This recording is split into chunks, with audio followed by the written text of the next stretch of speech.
찬미 예수님, 잘 지내셨어요? 저 안 보고 싶으셨죠?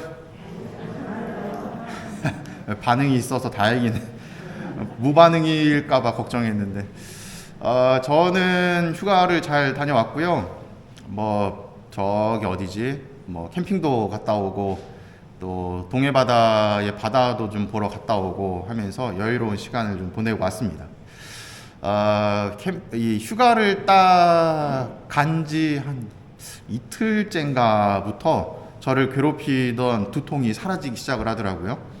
그리고 어제 그제부터는 이제 아무렇지도 않은, 그래서 이제 이렇게 막 제가 전에 그랬잖아요. 막 펌프질하는 것처럼 이 뒷골이 막 땡긴다고. 병원 안 가도 될 것 같아요. 돈이 굳은 건지 모르겠지만 여튼 안 가도 될 것 같고요. 휴가 기간을 쭉 지내면서 참 좋은 시간이기는 했는데 좀 속상한 순간이 좀 있었어요. 뭐냐면 제가 그 당근마켓 거래를 하거든요. 당근마켓이 뭔지 아세요? 그 중고 거래하는 그 어플리케이션이 있는데, 제가 그게 온도가 굉장히 높아요. 제가 그게 거래가 많아서 한 50동가가 넘거든요. 나름대로 이제 당근 거래의 어떤 전문가라고 볼 수가 있는 거죠. 그래서 제가 이렇게 어느 날 이제 당근을 이렇게 쭉 보다가 캠핑 갔다가 뭔가 좀 불편한 게 있어가지고 요런 텐트를 하나 살까 싶어가지고 중고 물품을 막 검색을 했어요. 근데 딱 보니까 제가 사고 싶어하는 텐트가 그래도 좀 나름 저렴한 가격으로 올라와 있는 거예요. 저쪽에 여기서 한 15분 20분 거리에 있는 오목천동 쪽 그쪽에. 그래서 연락을 줬죠. 그랬더니 아직 안 팔리고 판대요. 그래서 들뜬 마음으로 가서 만나서 이제 거래를 하는데, 이제 너무 들떴나 봐요. 중고 물품을 살 때 제일 첫 번째가 뭘까요? 물건을 확인을 해야 되겠죠. 물건을 확인도 하기 전에 일단 제가 기분 좋으라고 현찰로 그냥 줬어요. 돈을 주고서 돈 세보세요. 그러고 이상 없겠죠? 이상 없죠? 그랬더니 예, 없어요 그러더라고요. 그래서 그대로 그거를 들고서 이제 거래를 마치고 성당 주차장에다가 탁 놨죠. 그 주차장에 딱 놓은 날이 수요일인가, 그런데 저녁 늦은 시간이었습니다. 성당 주차장은 야외이기 때문에 굉장히 추워요. 그리고 그날은 또 영하 10도까지 내려가는 아주 추운 날이었습니다.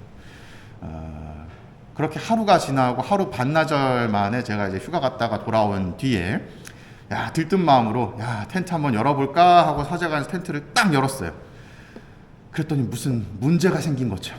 무슨 문제가 생겼냐?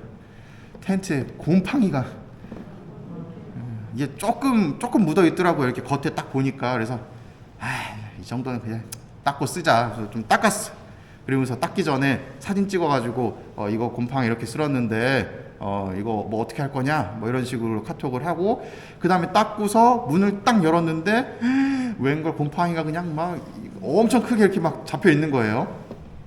딱 보니 이게 아마 전 구매자가 한 가을쯤에 캠핑을 갔다가 그냥 그대로 덮어놓고 판매를 한 것 같아요. 물품 확인을 안 하고.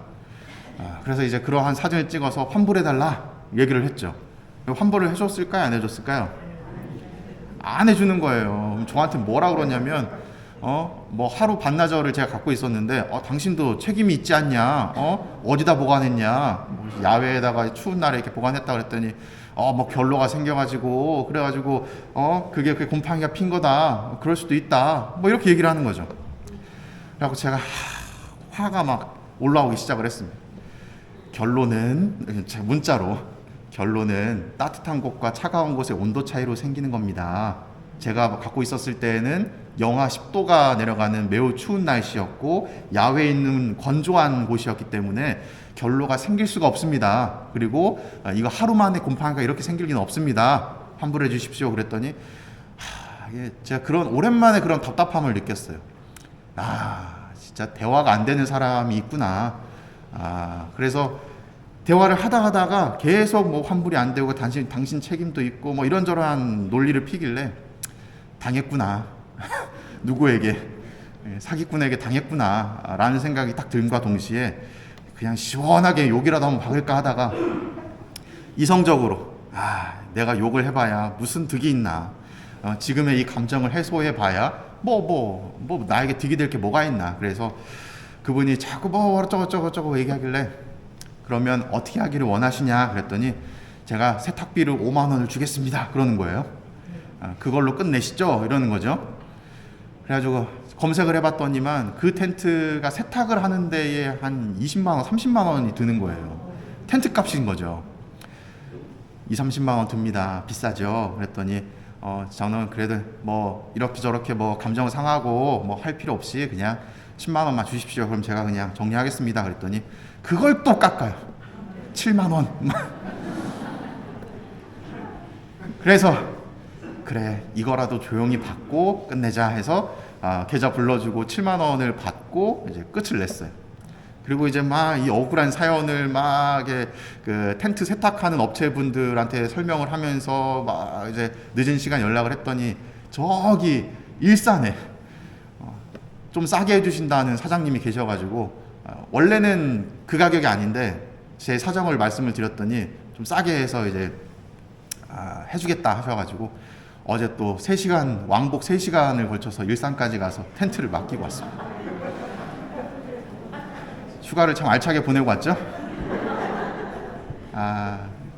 그래서 제가 이 얘기를 왜 말씀을 드리냐면 그 당근 마켓에서 판매하는 사람의 그간의 거래 내역을 보면 이게 뭐 이렇게 나오거든요. 뭐 거래했던 사람들의 평가나 이런 것들이, 그리고 언제부터 거래를 했는지 딱 봤더니 한 1년인가 2년인가 거래를 했더라고요. 그러니까 뭐 사기를 치려고 했던 사람은 아닌 것 같아요. 제 생각에.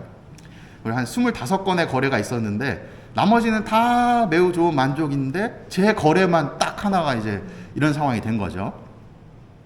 물론 저와의 거래가 끝난 뒤에 그 사람은 거래글을 내리고 아이디도 탈퇴를 했어요.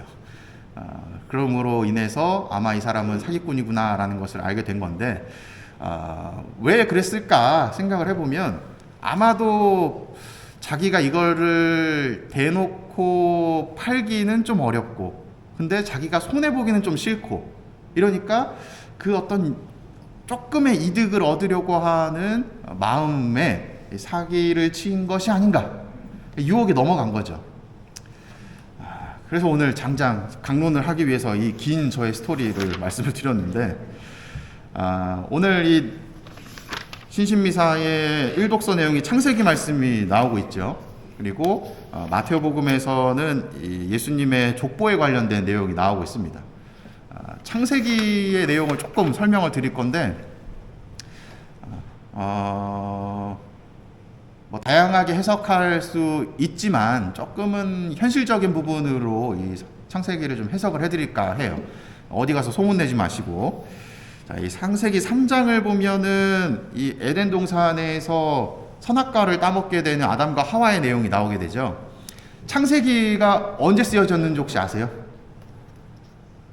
우리 과학자들이 빅뱅 이론이라고 하는데 뭔가 에너지와 에너지의 충돌을 통해서 우주가 탄생되었다 라고 하는 그 시점에 누군가가 그 옆에서 이렇게 글을 적었을까요? 아니겠죠? 언제일까요? 창세기. 이 창세기라고 하는 것은 언제 쓰여졌냐면, 그 배경이 언제였냐면 기원전 6세기였어요. 얼마 안 됐죠? 근데 왜 창세기야? 라고 하실 수 있어요. 성경에서 사실은 역사적으로 제일 오래된 부분을 따질 때는 이 출애굽을 따집니다. 이집트를 탈출하던 시기. 그 내용이 가장 앞선다고 볼 수가 있는데 그보다도 먼저 창세기를 이제 넣게 됐잖아요. 이 창세기라고 하는 말 자체가 어떤 이 시작을 이야기하기 때문에 그런데 이 창세기 초반의 내용을 좀 살펴보면 이러한 부분을 알게 돼요. 창세기는 기원전 6세기에 쓰여졌다고 했는데 기원전 6세기에는 어떤 일이 있었냐면 바빌론 유배 시기였어요. 기원전 587년부터 547년까지 40여 년간의 이 바빌론 유배를 겪었던 유다인들의 그 상황을 여러분들이 기억을 하셔야 됩니다. 유배를 당하고 있으니까 이 사람들이 무슨 생각을 했느냐. 야, 가만히 있어봐.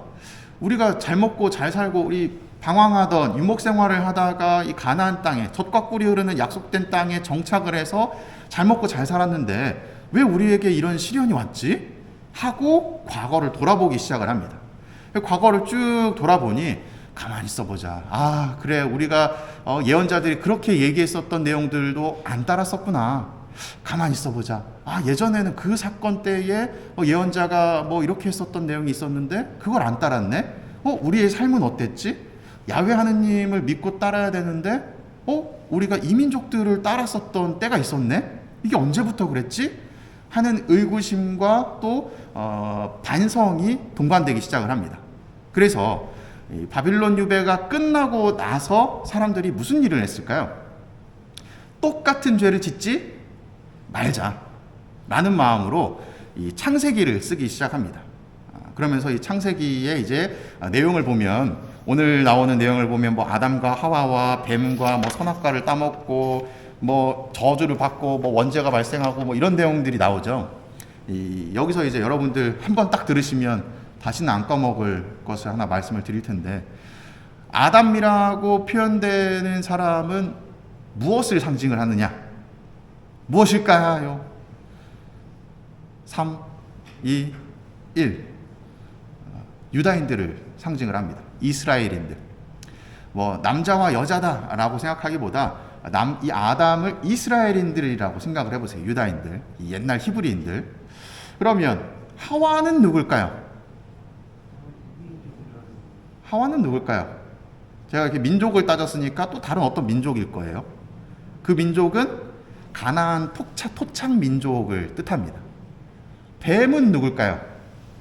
하와를 꿰던 뱀. 이 뱀은 누구냐면 이민족들이 숭배하던 신이었어요. 그리고서 이제 가만히 한번 생각을 해보세요. 뱀이라고 하는 존재가 하와를 이렇게 꼬드겨요. 이민족 신들, 가나안 땅에 토착 그 신들과 그 주변에 있었던 이민족 신들이 이 가나안 토착민들을 통해서 유다인들을 꿰는 모습을 보게 되면서 유다인들은 어떤 죄를 짓게 되느냐? 하느님을 멀리하는 죄를 짓게 되고 순종하지 못하는 모습을 보이게 되고, 그로 인해서 결과적으로 어떠한 결과? 하느님께 벌을 받는 결과, 에덴 동산에서 쫓겨나게 되는, 하느님께서 마련해 주신 젖과 꿀이 흐르는 땅인 이 가나안 땅에서 쫓겨나서 유배를 가게 되는 상황에 놓이게 되는 거죠. 이해가 되시죠? 그렇게 해석을 하시면 뒤에 내용들이 이제 쭉 좀 이해하기가 쉬우실 거예요. 역사적인 내용을 조금만 더 설명을 드리면, 뭐 북이스라엘이나 또 남유다나 멸망을 하게 되었었던 가장 큰 이유의 그 근간을 살펴보면, 결국은 유다인들이 이 유목 생활을 하다가 가나안 땅에 정착을 하게 되잖아요. 정착을 하게 되는데 거기 그 땅에 사는 사람들이 아무도 없었느냐? 그게 아니죠. 먼저 살고 있었던 그 가나안 땅에 이 토착민들이 있었던 거예요. 원 민족들이. 그 사람들이 숭배하던 이 신들이 누구냐면 우리가 잘 알고 있는 바알신, 뭐 아세라, 뭐 이런 신들인 거예요. 가만히 보니 이 가나안 땅 사람들은 정착 생활도 오래 했었고 농경도 발달을 하고, 그러니 이 유목 생활을 하던 유다인들 입장에서는 야, 어떻게 하면은 저들처럼 저렇게 농사를 잘 짓고 잘 먹고 잘 살 수가 있지? 그들이 하는 행동을 보니 바알 신에게 이러이러한 모습을 보이는구나, 아세라 여신에게 이러이러한 모습을 보이는구나, 그래 우리도 저렇게 하면 농사 잘 질 수 있지 않을까? 하면서 자신들의 야훼 하느님을 조금씩 버리는 모습과 더불어서 자신들의 야훼 하느님과 이 가나안 민족의 이방신이 요렇게 저렇게 막 섞이게 되는 거예요. 종교 혼합주의라고 하는 형태로 변화하게 됩니다. 그러면서 야훼 하느님께 기도를 드릴 때에도 바알이라고 표현하면서 기도를 바치게 되는 모습도 보이게 되고, 또 유다인들이 자녀를 낳게 되면 자녀의 이름을 이 바알이라는 이름을 넣어서 이름을 짓게 되는 모습도 보이게 됩니다. 그런데 그 모습을 잘못됐다라고 인지하는 사람이 없었던 거죠. 그러한 죄의 상태에, 하느님께 순종하지 못한 불순종의 상태가 계속 이어지다 보니까 결과적으로 유배라고 하는 상황을 얻게 되었고, 유배가 끝나고 나서 돌아와서 보니 왜 우리가 유배를 갔지? 하느님을 우리가 멀리했구나, 순종하지 않았구나, 이민족 신을 따랐구나라는 걸 깨닫고 난 이후에 창세기를 쓰기 시작한 거죠. 그래서 오늘 마태오복음에 보면 예수님의 족보 내용이 나오는데, 예수님의 족보 내용은 뭐 여기서부터 뭐 여기까지 뭐 누구에게서 누구를 낳고 뭐 이러한 역사들이 쭉 나와 있죠. 이 역사적으로 누가 누구를 낳고 하는 그 내용들을 쭉 살펴보면 뭐 인물들 중에서는 좀 부족한 부분을 지닌 인물들도 있고 또 죄를 지은 인물들도 있지만, 결과적으로 이 누구죠? 다윗에서부터 시작해서 예수님에게까지 이 온 과정 안에 누가 함께 있었다는 것이냐면, 하느님께서 다 섭리하시면서 이 아기 예수님의 탄생을 준비했었다라는 의미를 지니고 있는 거예요. 그리고 결론적으로 마지막에 마리아와 요셉의 순종을 통해서 아기 예수님이 탄생하게 되는 거죠. 아담과 하와는 하느님께 불순종의 모습을 보였지만, 마리아와 요셉은 순종의 모습을 보이면서 아기 예수님이 탄생을 하셨고, 이 아기 예수님은 그간의 모든 이 유다 민족들이 지었던 죄를 없애시고 용서해 주시는, 그리고 그 죄를 용서함을 통해서 구원으로 이끌어 주시는 인도자의 역할을 하시는 메시아로서 이 세상에 오시게 되는 겁니다. 아마도 오늘 뭐 조금은 관계가 없을지도 모르지만, 이번 주가 이제 주님 공연 대축일이죠. 예수님께서 본격적으로 활동하시는 이 순간을 한번 잘 또 생각해 보시면서, 내가 혹시나 잘 하고 있지만 유혹자의 꿰매에 넘어가서 잘못된 길로 나아가고 있는 모습은 있지 않은가 한번 생각해 보시면 좋겠어요. 제가 그 텐트 사기 당했을 때 그 판매자, 그 사기꾼, 그놈의 사기꾼, 그 사기꾼도 아마 사기를 치려고 한 건 아니었을 거예요. 근데 조금의 자기 어떤 그 손실을 덜 보려고 조금의 이득을 보려고 하는 그 어떠한 움직임, 그 작은 움직임 때문에 그간에 잘 살아오다가 확 변질되었던 모습을 보였던 거겠죠. 우리 삶도 그럴 수 있습니다. 잘 해오다가 어느 한순간에 그 호기심의 그 유혹에 넘어가서 나의 그 어떤 욕심에 넘어가게 되면서 모습이 한순간에 확 바뀔 수도 있는 거죠. 이런 부분들을 경계하셔야 된다는 거예요. 우리가 온전히 오롯이 믿고 따라야 되는 이 하느님의 존재를 항상 기억하시고, 이거는 하느님께서 하시고 원하시는 거야 라고 하는 합리화의 옷을 입지 마시고, 마치 종교 혼합주의인 것처럼 바알이라고 부르면서 이게 하느님이야 라고 하는 착각에 빠지지 않는 그런 신앙생활을 이어나가시면 좋겠습니다.